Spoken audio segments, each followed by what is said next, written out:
The Royals salvaged the series in Boston, winning the last game, and are now coming up on their biggest stretch of games this season that they have to take advantage of to get back in the wild card race, and it starts this weekend in Minnesota. We'll talk about all of that live right now on One Royal Way.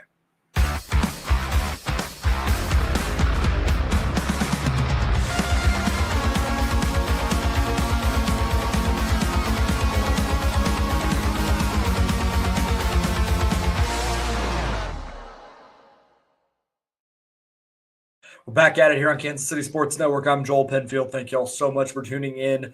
We are live on YouTube a little later than normal, 9 p.m. Central, but I do appreciate everyone that does come through and hang out in the chat a little bit later.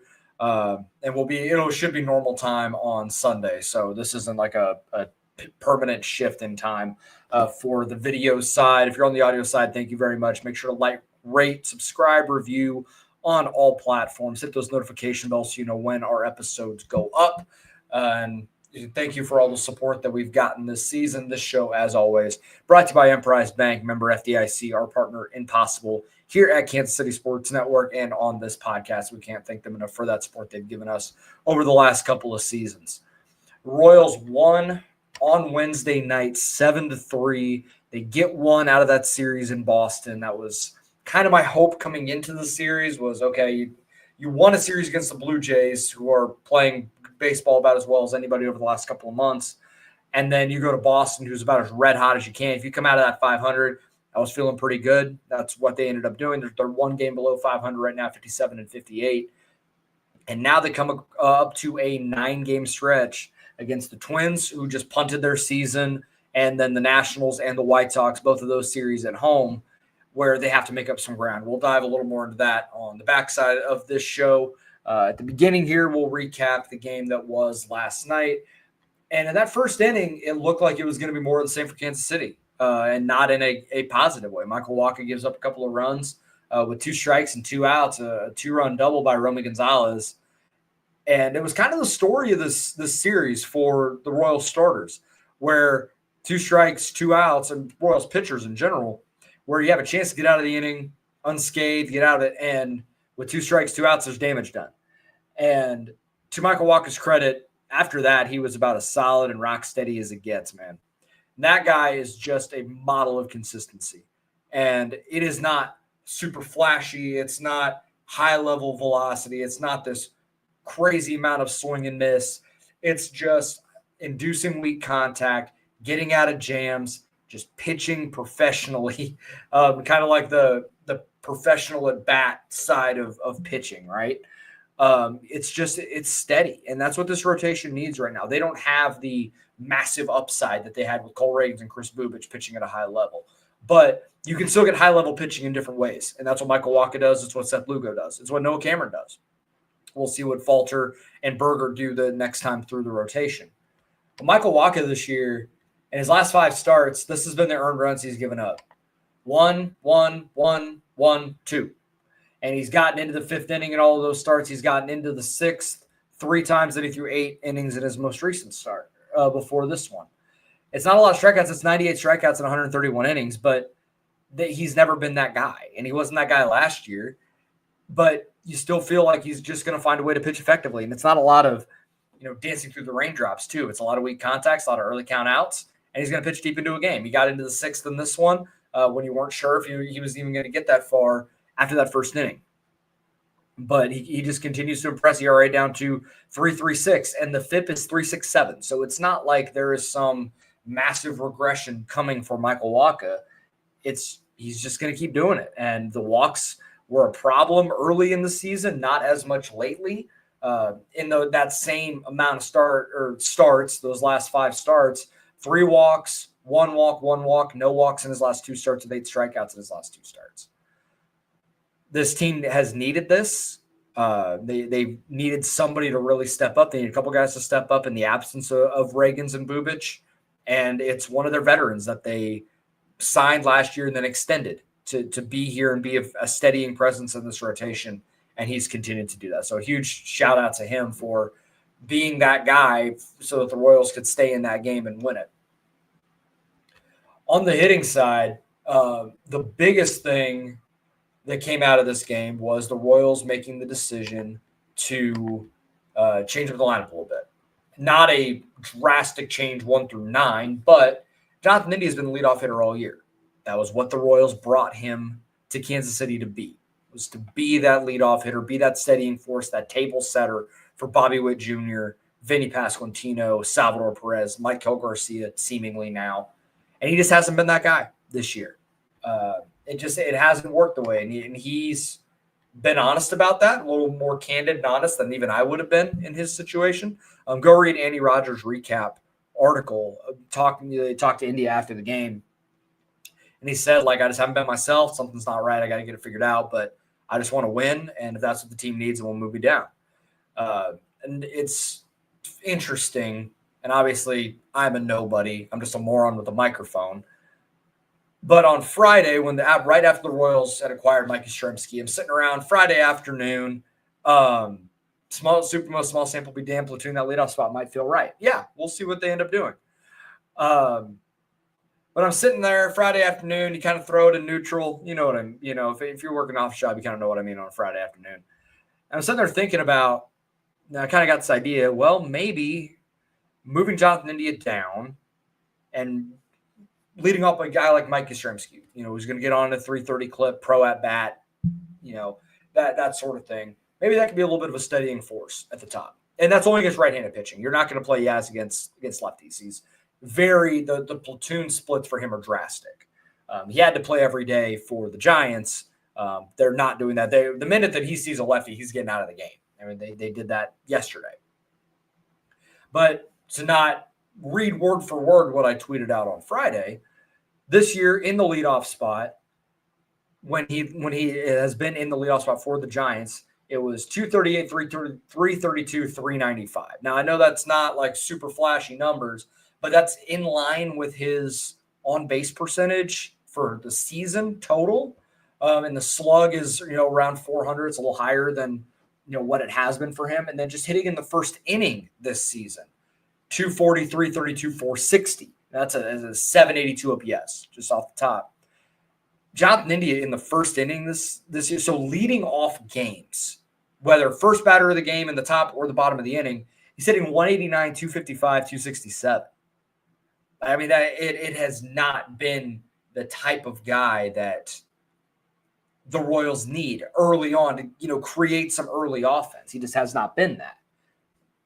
And for all of the things that people want to criticize Jonathan India about, one thing he has done really well this season, and it has been something that the Royals have struggled with as a team relative to what they did last season, but with runners in scoring position, Jonathan India is slashing 290, 346, 478. So an OPS, well above 800, in the 810s.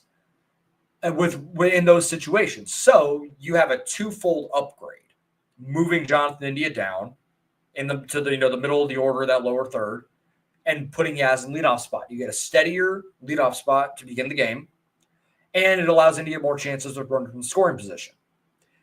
And this is one of those situations where a broken clock is correct twice a day. Yaz, in his first game in the leadoff spot for the Royals, 2 hits, leadoff single and a double in a second at bat. And then later in the game, it's 3-2. The Royals had just blown a chance in the previous inning, I believe it was, previous inning or the inning before. And Jonathan India comes up with two runners on, my goodness, and puts one over the monster for a 3-run homer.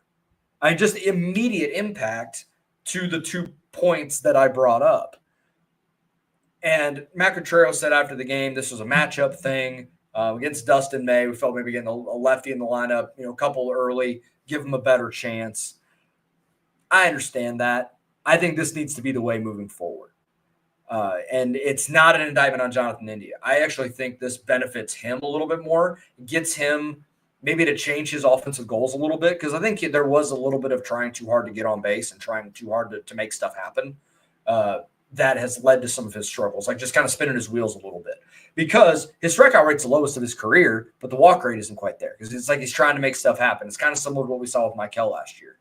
And I know that people have talked about putting him in the leadoff spot, but we also have a sample last season of he was one of the worst hitters in all of baseball. Now he is better this year. He's hitting like 400 in the leadoff spot. Maybe against lefties, that's the decision they make to move him up. Maybe against lefties, Jonathan India leads off. This is not a permanent, you're never going to lead off again. But against righties, I think this offers the Royals some way to try and maximize the roster that they have, and something that I think could spark something. It sparked something last night, getting Yaz on early, and it ended up working out. That second inning, or the second time through the order, it was in the third inning against Dustin May. Yaz doubles, ground rule double, and then Bobby comes up and singles him in, like just that fast. Now, Yaz is not going to hit, 300 and go nuts, but I think he's going to at least get on, work counts. And for a leadoff hitter, a 6-7 pitch at bat, which Yaz is capable of producing for you, is still a good at bat because it sees pitches, it drives up pitch count early and allows guys to, like Bobby and Vinny behind him, to see more pitches rather than just a couple of quick fastballs and then we're out of the inning. It was a good change. It's one game. Let's see the sample size grow a little bit, but the early returns of what they did on Wednesday night was fantastic. There were still a couple other points from this game that I do want to get to before we get out of this topic and on to the next series, but we do need to hit a break real quick. We'll talk a little more about this game right after this. Looking for tickets for your next event? Tickets for Less is your #1 source. Save big on every purchase when you use promo code KCSN at ticketsforless.com. Success in real estate takes more than vision. It takes the right financial partner.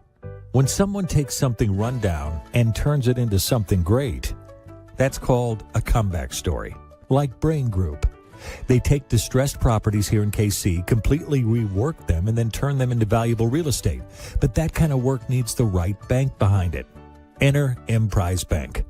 They're not about cookie-cutter loans. They saw Brain Group's vision, backed them, and now they're making big moves in Kansas City real estate. Talk about your partner in possible. Emprise doesn't do one-size-fits-all financing. They invest in potential and back growth. Visit emprisebank.com/KC to learn more. Emprise Bank, member FDIC, equal housing lender. Sure to hit that like button and subscribe button if you're hanging out here on YouTube. And if you're watching this later, appreciate it. Supermo, always hopping in the chat here.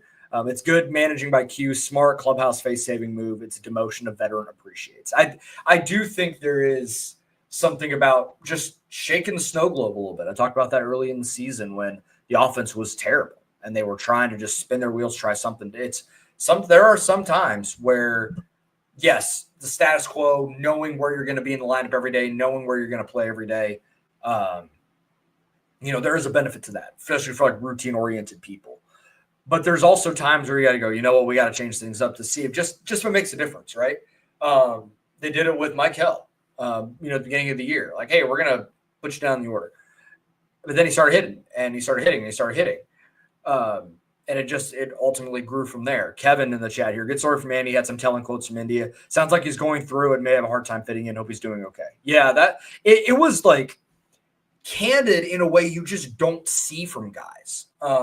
And I appreciate that as someone that covers the team, has the opportunity to be around the team.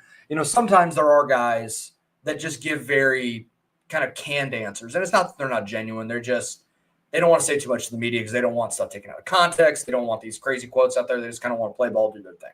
Bobby is a great example of that. There are guys like Vinny that are more candid, that are more, willing to open up a little bit. And I think that was the situation for Jonathan. And it came after a game where I'm sure it was very cathartic for him. Because if he went down and hitting 6, went 0 for 4 with 3 punchies and a weak ground out, I can't imagine how he'd feel. Right? Like, you got to wonder what that would do to your psyche at being, hey, I'm a leadoff hitter. I've been a leadoff hitter my whole career. And they're moving me down. Okay, hey, let's do what I can to help the team win. And then you don't. Like, you got to wonder what that would do. But get a couple of knocks, big 3-run home run to, put the game out of reach essentially late in the game. That had to feel good. And I think that was a little bit of that kind of cathartic release for him to just be like, I've been going through some stuff. I just nothing's felt right now. I don't know what's going on, but I want to be here. I love this team, and I want to help them win. And maybe this is the thing that helps turn his season around.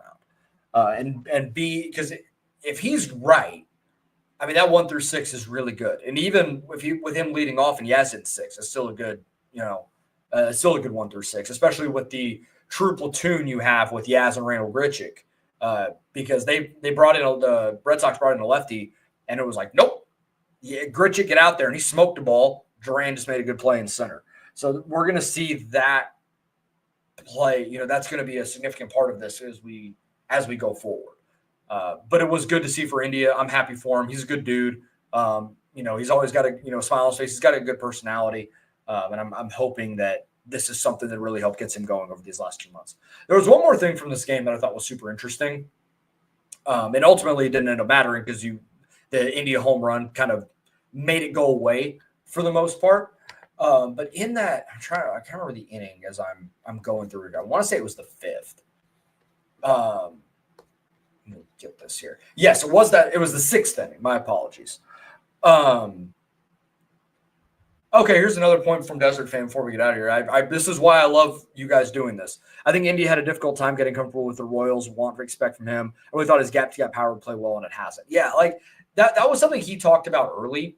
Not early, but like maybe mid-June when the team was kind of struggling as well. And he said, like, hitting at Kauffman's a little bit different.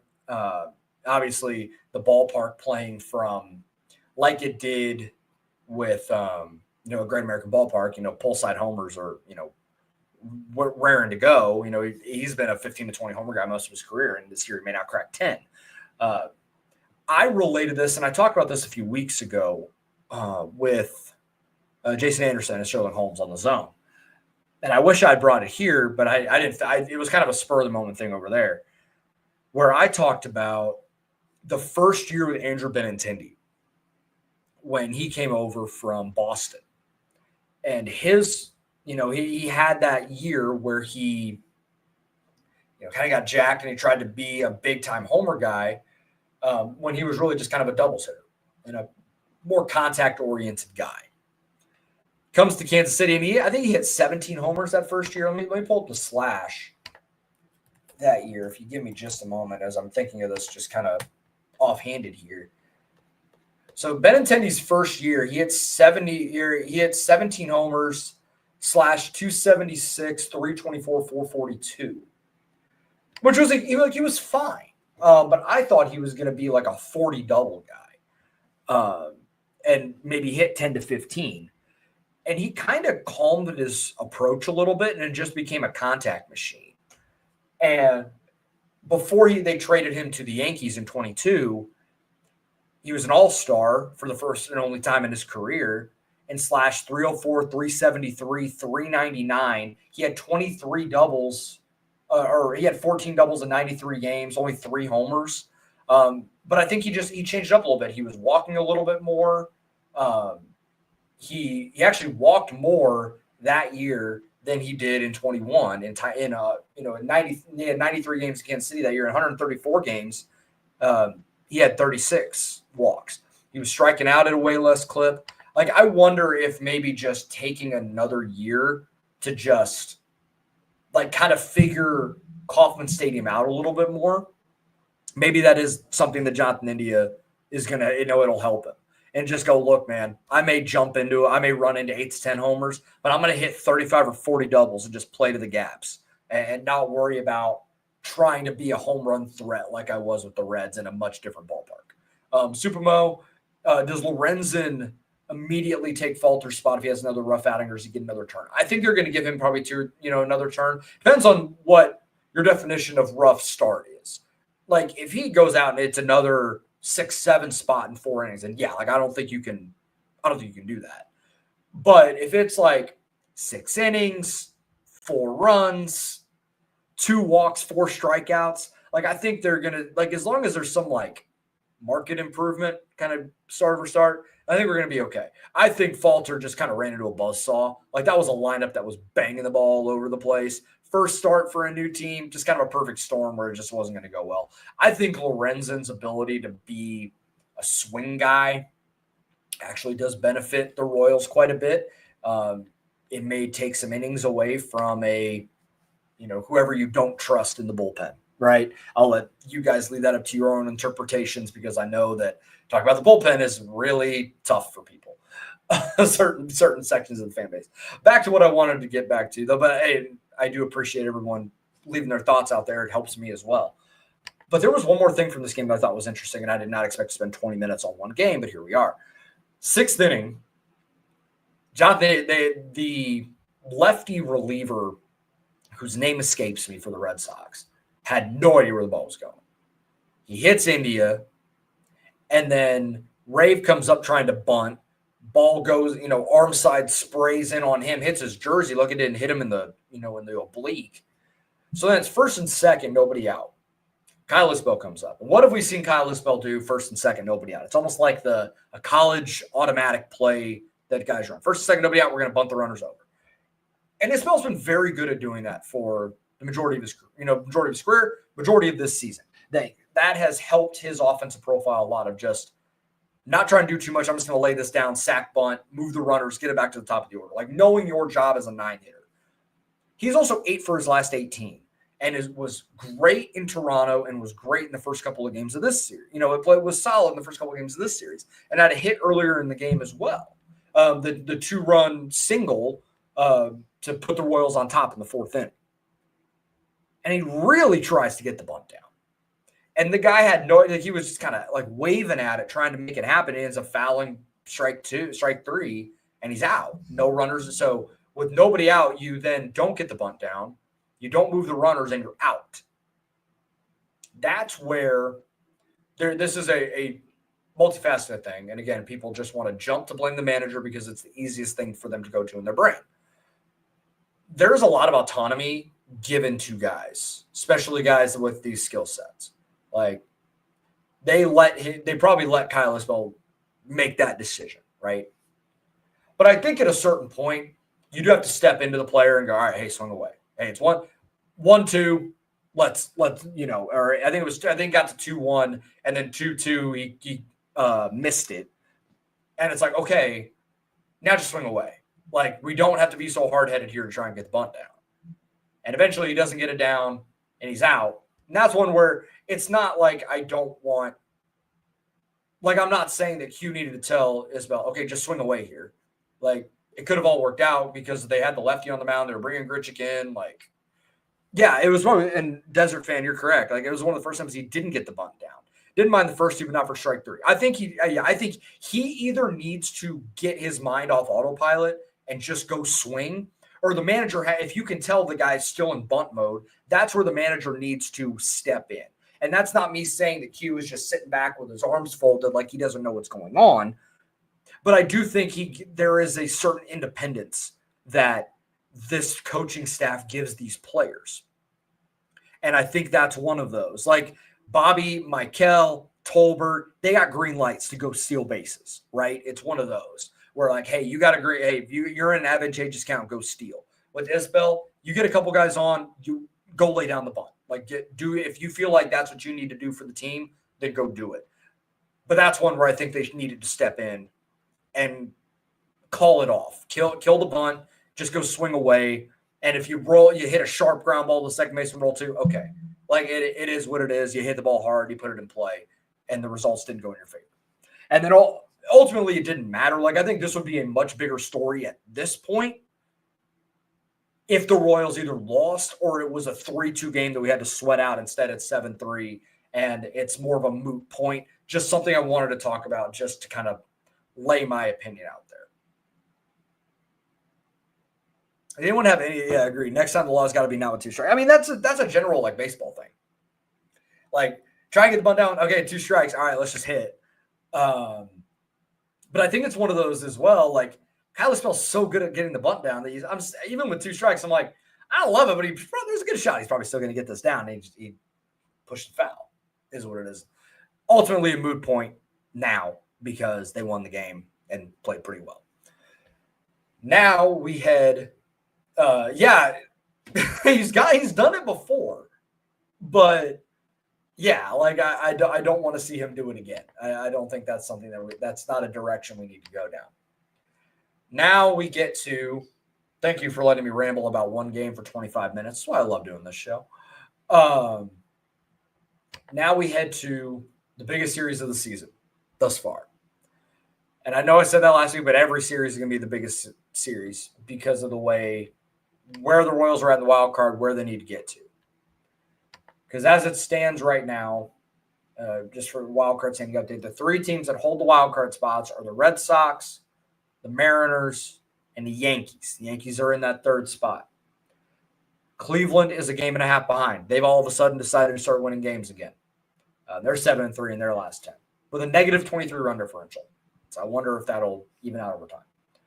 The Rangers playing very good baseball. They beat the Yankees a couple of times. They're a game and a half out, and then it's the Royals. So the Royals have two teams to jump, right? Like it's right there. A couple of, one good series, and you're right back in it.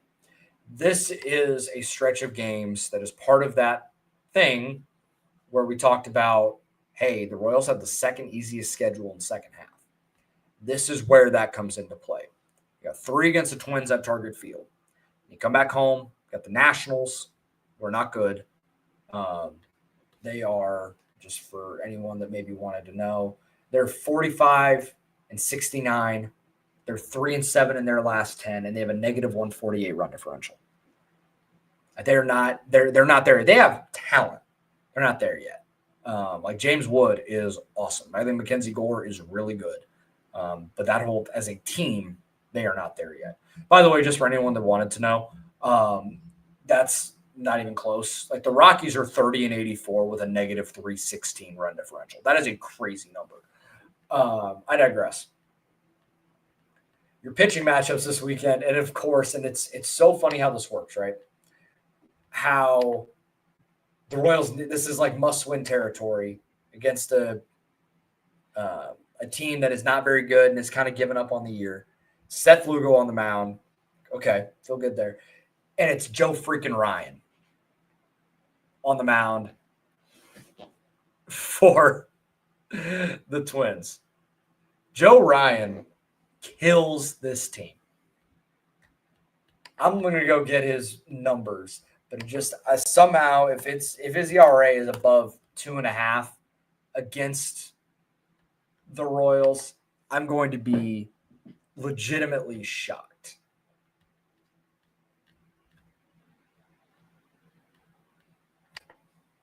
But that's like the last thing that the Royals needed was for Joe Ryan to be the Friday game. The Saturday game, Noah Cameron versus Bailey Ober, it's the opposite. Historically, the Royals do a very good job against Bailey Ober.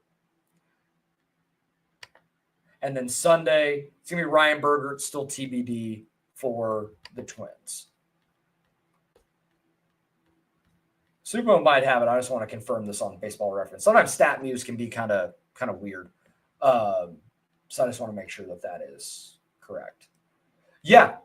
9 starts against the Royals, a 1.30 ERA in 55 innings. He is, if you care about pitching wins, he's 7-0, 59 strikeouts to 11 walks, and only 8 earned runs in 55 1/3. And the Twins broadcast yesterday, according to Curtis, said that Buxton might be available to come back this weekend. That does make a difference, but Correa's not in that lineup anymore. I think Royce Lewis is hurt again.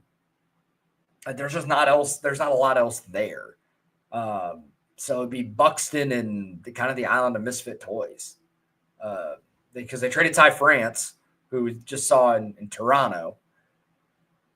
So, this team is just not the same that it was earlier this year when the Royals kind of went back and forth with them.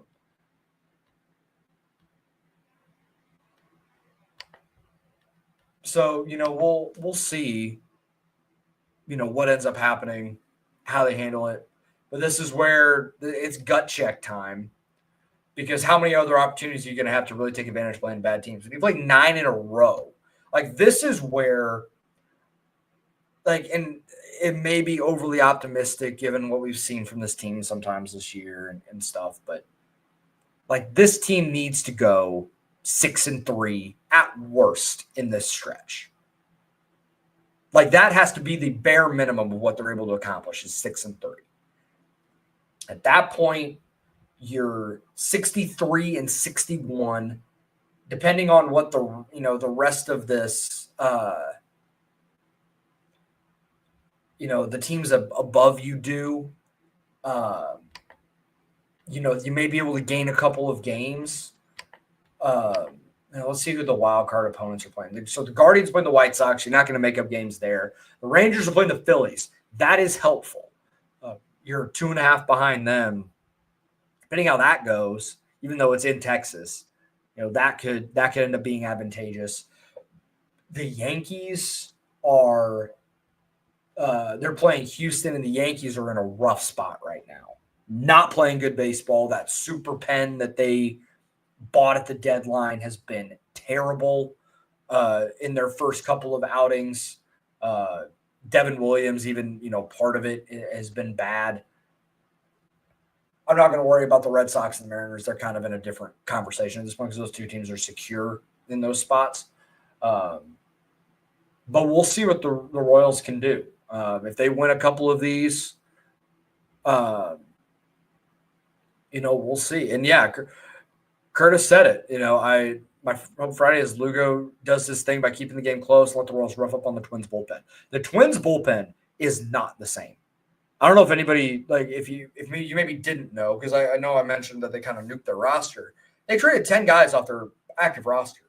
3, Yohan Duran, Griffin Jacks, and Louis Varland. Their 3 highest leverage guys are gone. Cole Sands is it. That's who they're going to have to rely on. And other than that, they had to make a bunch of call-ups from AAA. The Royals are going to take advantage of this. And it's, can Seth Lugo go 6 innings and give up 2 runs? That's about what I would expect. And if he does that, can the Royals scratch 1 across against Joe Ryan and then take advantage late in the game off the bullpen? That might be your path to victory on Friday. And then, Noah Cameron has pitched well against them a couple of times. Yeah, Thomas Hatch is there now.